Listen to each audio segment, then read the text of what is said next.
देखो बेटा, पिछली क्लास में हमने एक तो प्रिंसिपल ऑफ सुपरपोजिशन की बात की थी, दूसरा बेटा एक मैंने सोर्सेज की बात की थी, और 3 तरह के सोर्स हमने कंसीडर किए। एक होता है monochromatic source, that is the single source. दूसरा था इनकोहेरेंट सोर्स, जब 2 या 2 से ज्यादा सोर्सेज वेव जनरेट करते हैं और उन वेव के एम्पलीट्यूड, उनकी फ्रीक्वेंसी, उनकी वेवलेंथ सब डिफरेंट हो, तब बेटा जो सोर्स है उसे इनकोहेरेंट कहेंगे। दूसरा होता coherent source, when 2 or more sources produce waves of the same amplitude, same frequency, same wavelength in the same phase, then source is known as coherent source. अब यदि मैं कोहेरेंट को फुल्ली एक्सप्लेन करूं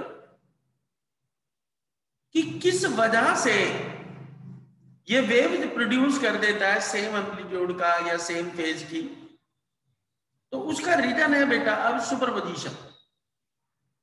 due to the principle of superposition, जब मैं 2 या 2 से ज्यादा सोर्सेज को यूज करता हूं तो वो वेव प्रोड्यूस करेगा जिनकी वेवलेंथ, फ्रीक्वेंसी, एम्पलीट्यूड, फेज सब क्या होंगे, सेम होंगे। तो बेटा आज 5 नंबर का टॉपिक आता है कोहेरेंट सोर्स।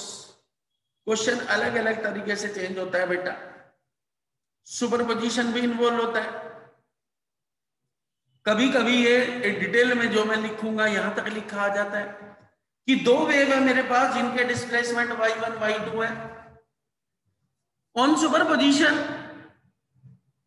उनके कोहेरेंट सिचुएशन दिखाओ या उनके बीच में सुपरपोजिशन दिखाओ। और मैंने कहा था कि जब मैं इंटरफेरेंस शुरू करूंगा, जब इंटरफेरेंस पढ़ेंगे तो इंटरफेरेंस के लिए 2 मेन कंडीशंस होती हैं। पहली ये, source should be monochromatic, source should be coherent and wave must be superimposed. तो सुपरपोजिशन में पहले बात कर चुका हूं, कंस्ट्रक्टिव था, डिस्ट्रक्टिव था। उसी को डिटेल में यदि देखना है तो कोहेरेंट सोर्स के साथ। तो बेटा आज का जो टॉपिक है वो क्या है,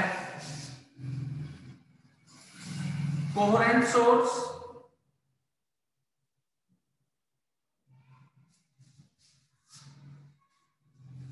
या बेटा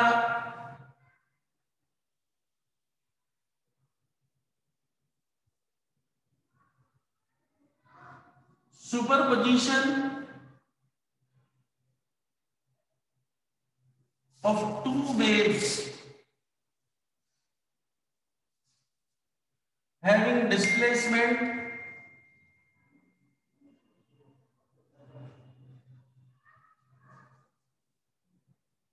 y1 equals to a sin omega t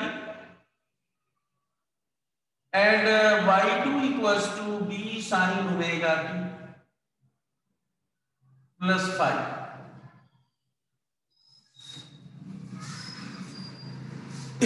इनका सुपरपोजिशन दिखाना है बेटा।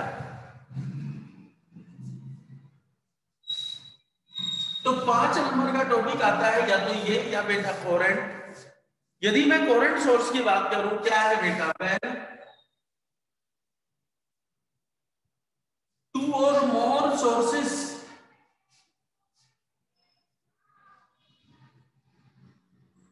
produce waves of the same amplitude,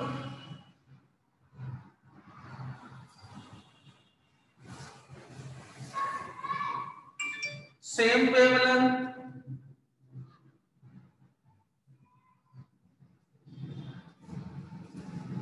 same frequency,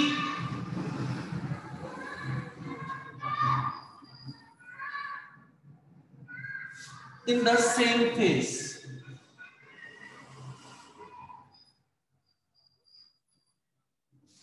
On superposition superposition,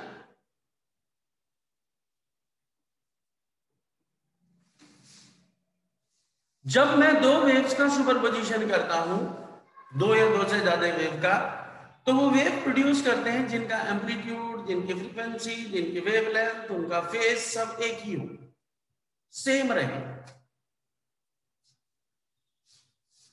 let equation of two waves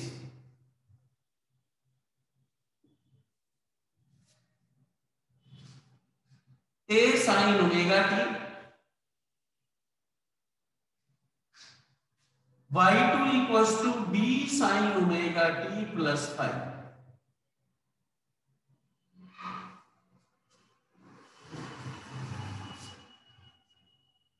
by principle of superposition,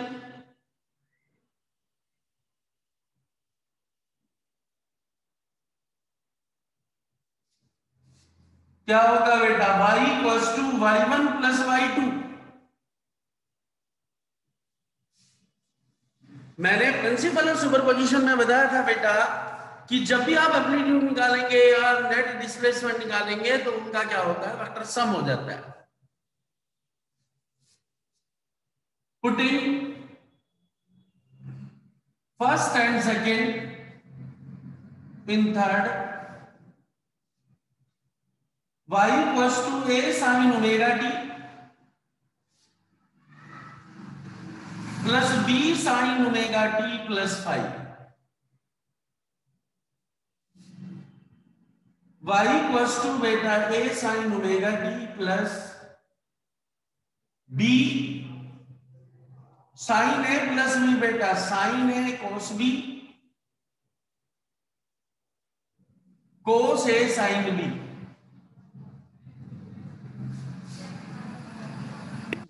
बेटा मल्टीप्लाई कर दो तो a sin of omega t b sin omega t cos 5 plus b cos omega t sin 5। तो bracket क्या common है बेटा इनमें,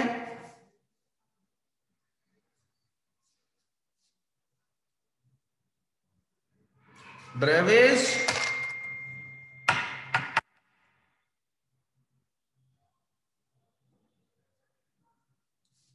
ब्रेवेज अंजलि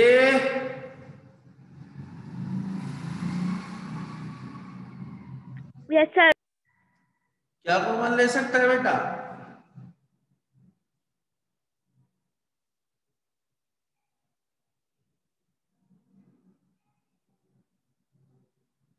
नाराज है क्या,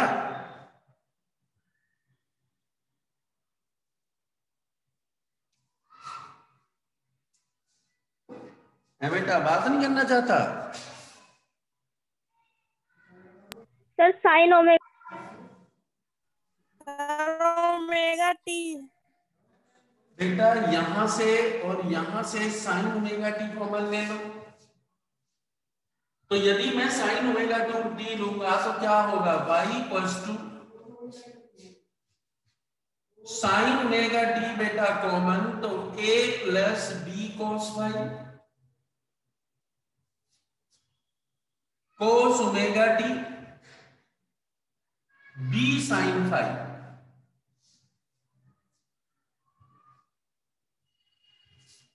यहां बेटा इसे इक्वेशन मान लिया 4। ये बेटा एक नॉन हार्मोनिक इक्वेशन है, इसे हार्मोनिक में बदलना है, मतलब इस एक्सप्रेशन को मुझे साइन में कन्वर्ट करना है। और साइन में कन्वर्ट करने के लिए मैं क्या कर सकता हूं बेटा, जो ये वाला ब्रैकेट है इसे मैं कोस में मान लूं, और जो ये वाला ब्रैकेट है उसे मैं साइन में मान लूं। क्या करें बेटा, late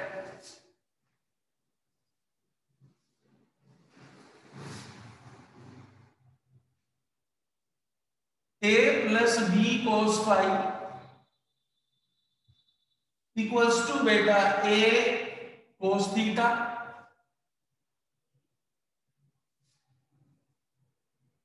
B sine five, a sine theta, putting 5 and 6 in 4, तो y इक्वल्स टू बेटा sine omega t into a cos theta cos omega t into a sine theta. y equals to बेटा a बाहर sine omega t cos theta cos omega t sine theta. और ये किसका formula हो गया बेटा? ए sine of omega t plus theta.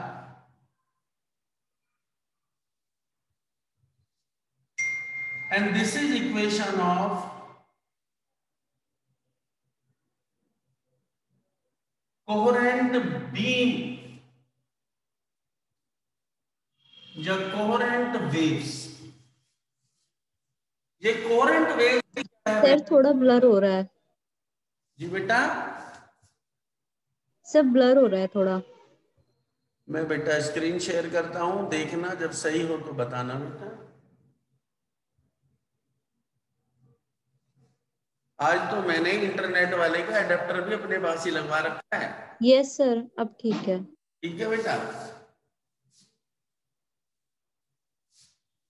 अब बेटा जी इसे कोहेरेंट वेव्स कहते हैं, वेयर ए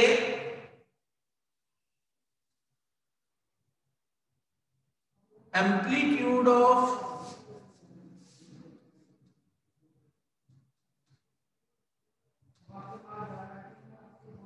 कोहेरेंट वेव और इंटरफेयरिंग वेव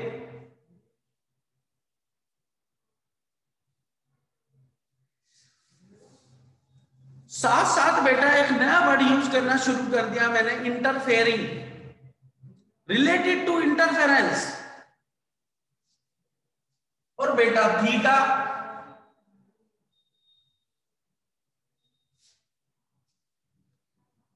द फेज या the direction.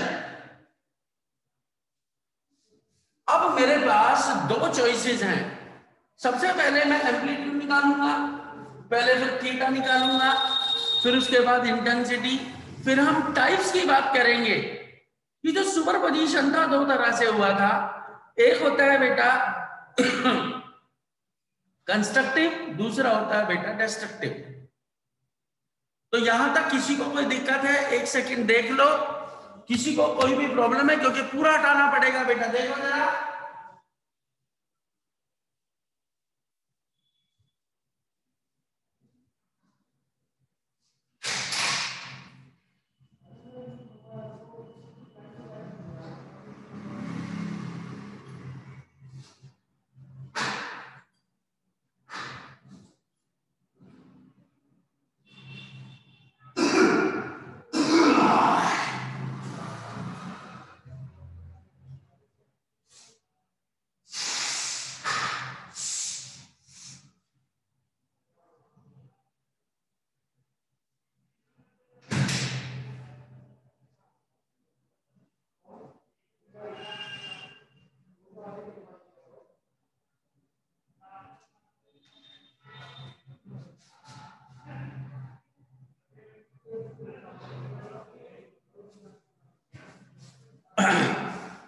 Anjali,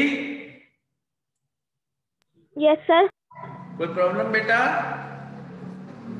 no sir. अब जरा देखो, अब निकालना बेटा पहले एम्पलीट्यूड। तो एम्पलीट्यूड के लिए क्या करें हम?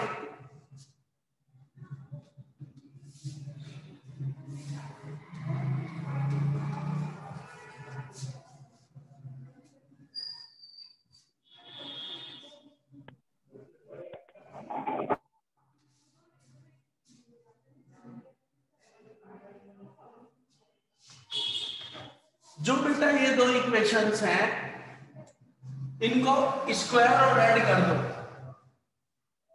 SBS and adding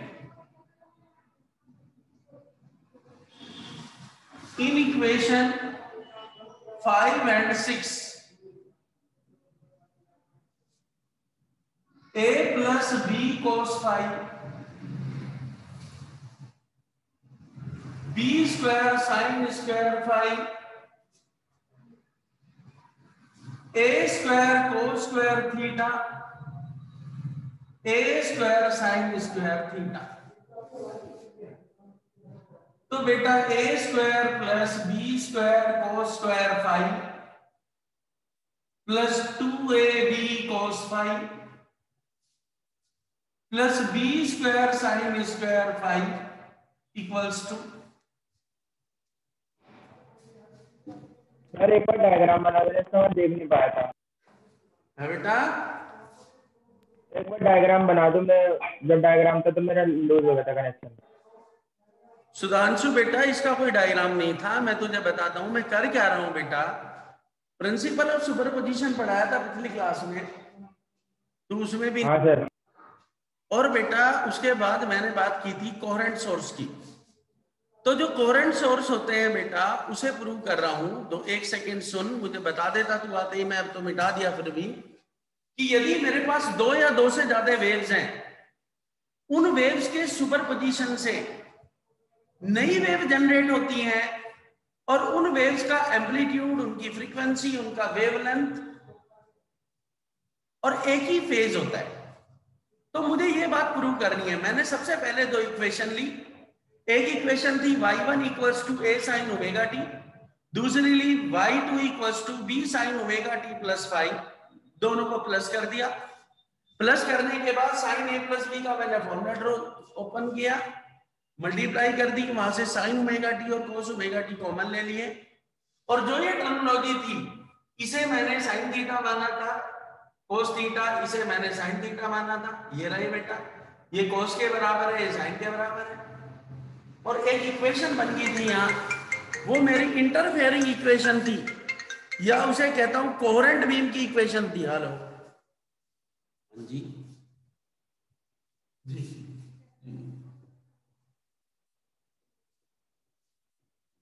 प्रथम से सब किया ना। हाँ जी हाँ जी, 500 रुपए का भी नहीं है, तो तीसरी क्लास बनाते हैं।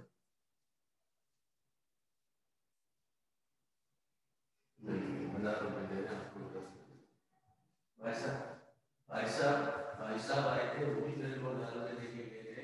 मैं नहीं मैं ऐसे कोई मैं कोई बोलूं चलो 500 नहीं मतलब 500 रुपये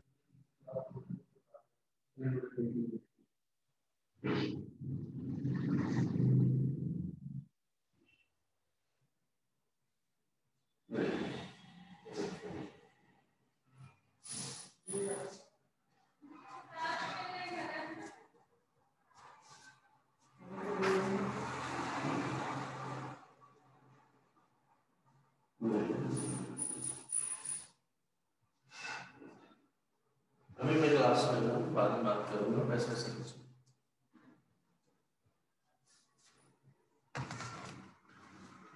तो बेटा अब हमने वो इक्वेशन बन गई थी y equals to a sin capital A sin omega t plus theta, उसे बेटा इक्वेशन ऑफ इंटरफेयरिंग वेव कहते हैं हम।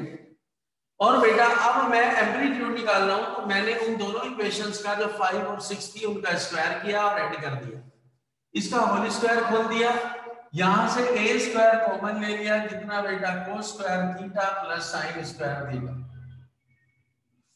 यहां बेटा a स्क्वायर प्लस यहां से कॉमन लिया बेटा b स्क्वायर, क्या होगा cos square 5 plus sin square 5 plus 2ab cos of 5 equals to कितना बेटा a स्क्वायर। ये बेटा 1 होता है, तो a square plus b square plus 2ab cos of 5 equals to a square. तो amplitude a equals to under root a square plus b square plus 2ab cos of 5। ये है बेटा उस वेव का एम्पलीट्यूड। ये इक्वेशन होगी बेटा 7।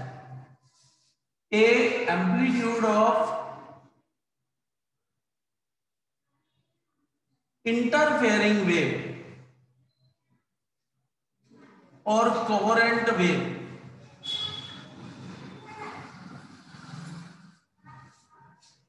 अब बेटा ये एम्पलीट्यूड था, यदि मैं इन दोनों को डिवाइड कर दूं, divide 6/5 a sin theta upon a cos theta, b sin phi upon a plus b cos phi, tan theta equals to b sin phi upon a plus b cos फाई। तो theta equals to क्या हो जाएगा Sudhanshu? Theta tan inverse b sin phi upon b sin phi upon a plus b cos phi. जो मैंने equation लिखी थी बेटा यहां पर y equals to a sin of omega t plus theta. तो गुरुकुल बेटा एक ही वैल्यू तो ये होगी और जो थीटा है बेटा वो ये होगा। ये केवल कोहेरेंट बीम की एम्पलीट्यूड्स हुए जो कि सबके लिए एक आ गया। अब बेटा मुझे यहां पर देखना है फेज और पाथ डिफरेंस। उसके लिए मुझे देखना पड़ेगा कि वेव जो सुपरपोजिशन हुआ था वो कंस्ट्रक्टिव था कि डिस्ट्रक्टिव था। तो इन दोनों के बाद में पहले बेटा बात करूं मैं इंटेंसिटी, तब वहां तक चलेंगे। अब आती है बेटा intensity of wave is directly proportional to amplitude square. That means I directly proportional to a square, I1 a square, I2 b square। यहां पर रखो बेटा एम्पलीट्यूड, यदि मैं इसका स्क्वायर कर दूं तो a square equals to a square plus b square plus 2ab cos phi। a square that means I, यहां पर I1 plus I2 plus 2 under root I1 I2 cos phi। और इसे कहते हैं बेटा this is equation of intensity. Sir ji बेटा बोलो। कुछ नहीं सर, ठीक है।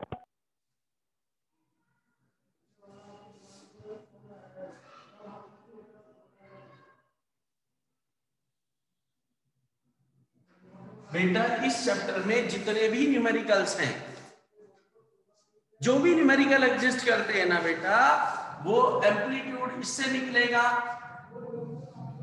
और इंटेंसिटी बेटा इससे निकलेगी। अभी तब ये पूरा टॉपिक हो जाएगा। 5 नंबर का टॉपिक आता है कितनी बार, यदि आपके पास 10 ईयर है या बुक में बोर्ड का पेपर होगा उसमें आप देखेंगे सीधा लिखा आता है two waves of the displacement y1 equals to a sin omega t, y2 equals to b sin omega t plus phi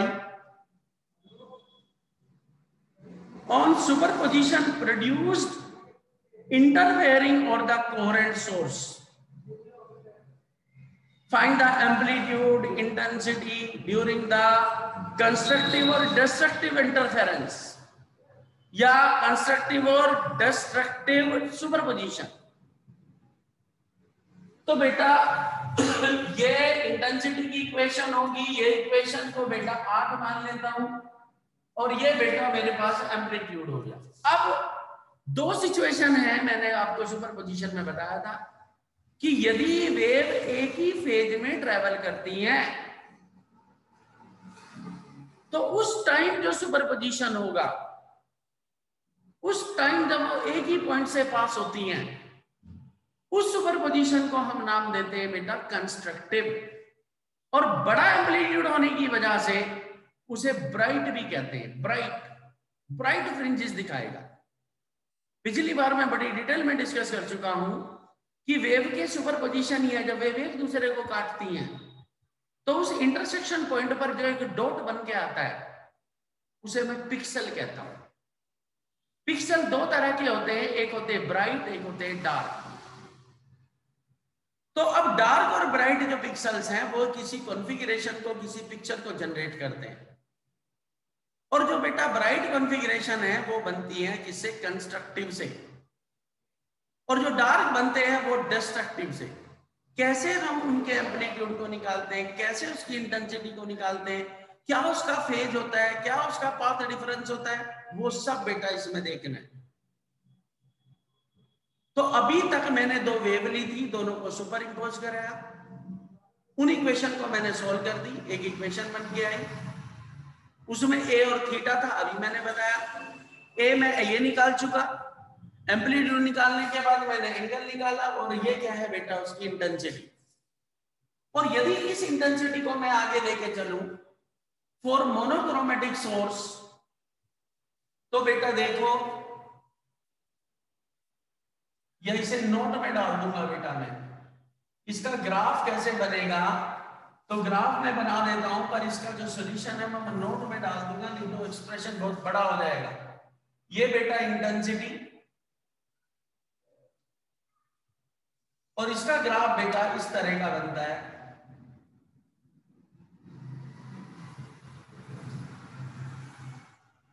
क्योंकि ये कोस थीटा है, कोस स्क्वायर टर्म आएगी, अभी मैं सोल्व करूंगा।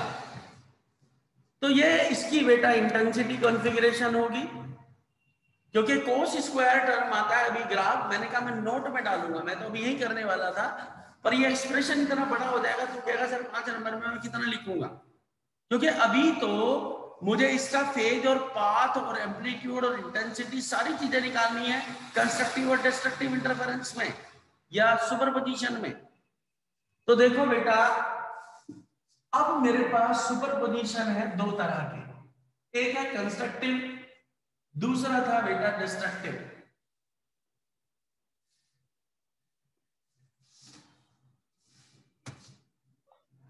सर जी एक ग्राफ बता दो एक बार। अभी तो कह रहा, अभी मैं नोट में एक्सप्लेन करूंगा, ये तो इसके साथ बनाना है अभी। Okay sir. 2 मिनट रुको तो सही बेटा, जब नहीं बनाऊं तब बोलना मुझे। मैं तो यही सोल्व करना चाह रहा था, आधा पेज और भर जाएगा इधर का, तब ये ग्राफ बन जाएगा। पर बेटा कभी कभी ये चीज अलग से पूछे जाते हैं, इसी एक्सप्रेशन में मैं डाल दूंगा तो एक्सप्रेशन अभी अभी इतना बचा हुआ है वो और इतना लेंदी हो जाएगा। Okay sir. सबसे पहले बात करते हैं कंस्ट्रक्टिव।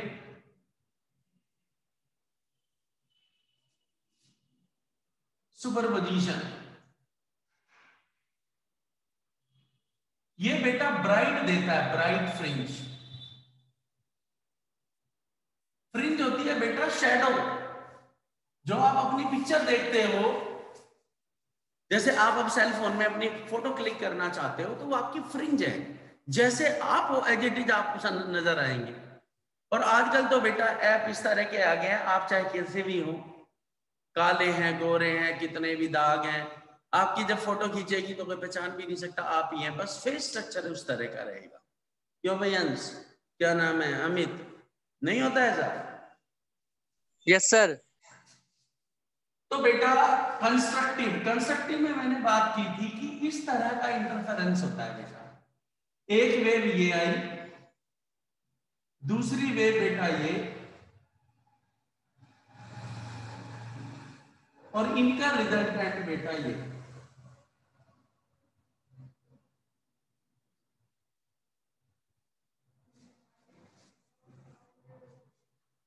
तो कंस्ट्रक्टिव में जो मैंने एम्पलीट्यूड की बात की थी बेटा, कोस फाई क्या होगा बेटा? मैक्सिमम।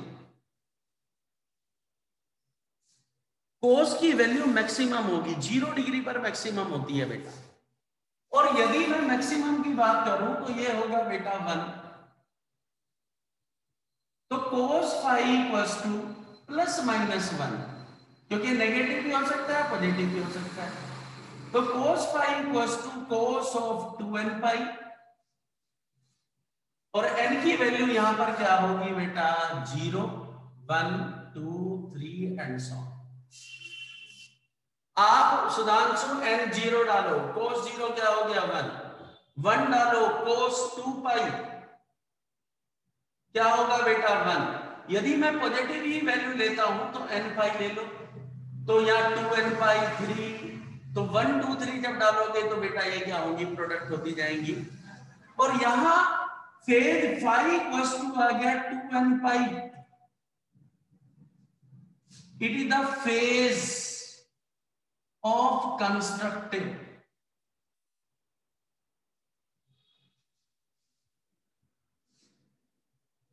बट पाथ डिफरेंस, इस फॉर्मूले को याद रखेंगे बेटा, पाथ डिफरेंस इक्वल्स टू क्या होता है बेटा lambda upon 2 pi into phase difference. इसी पर सारे क्वेश्चंस होंगे बेटा। यदि आपको पाथ फेज डिफरेंस अवेलेबल है, फेज डिफरेंस आपको पता है कितना है, तो वहां से मैं पाथ डिफरेंस कैलकुलेट कर सकता हूं। तो बेटा यहां पर पाथ डिफरेंस यदि x ले लूं,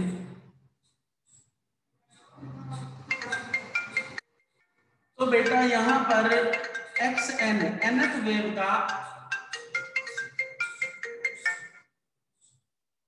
हेलो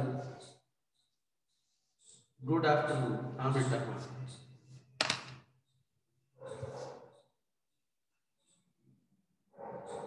बेटा वो सभी की प्रॉब्लम है। मैं आज जो है ना यहीं पे बैठ के अभी मैं अपलोड कर दूंगा, आज शाम को मिल जाएंगे सारी, मैं दोबारा डाल।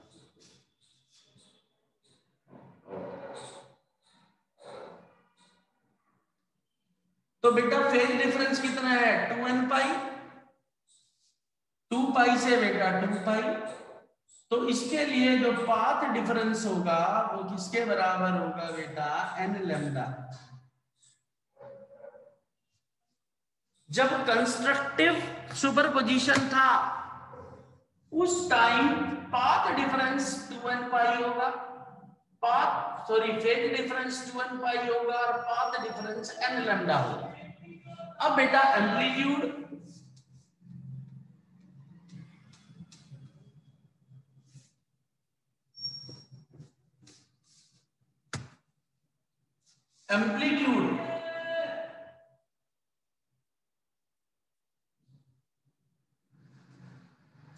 फ्रॉम इक्वेशन 6 क्या था, a equals to under root a square plus b square plus 2ab cos of 5, और 5 की वैल्यू कितनी है बेटा 2n पाई। 5 कितना होगा बेटा, पहली वैल्यू के लिए 0,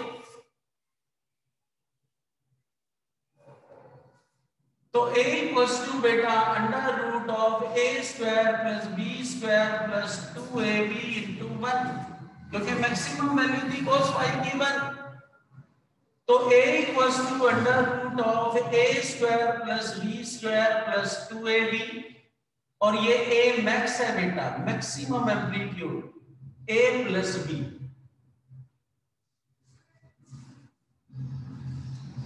अब बेटा निकाल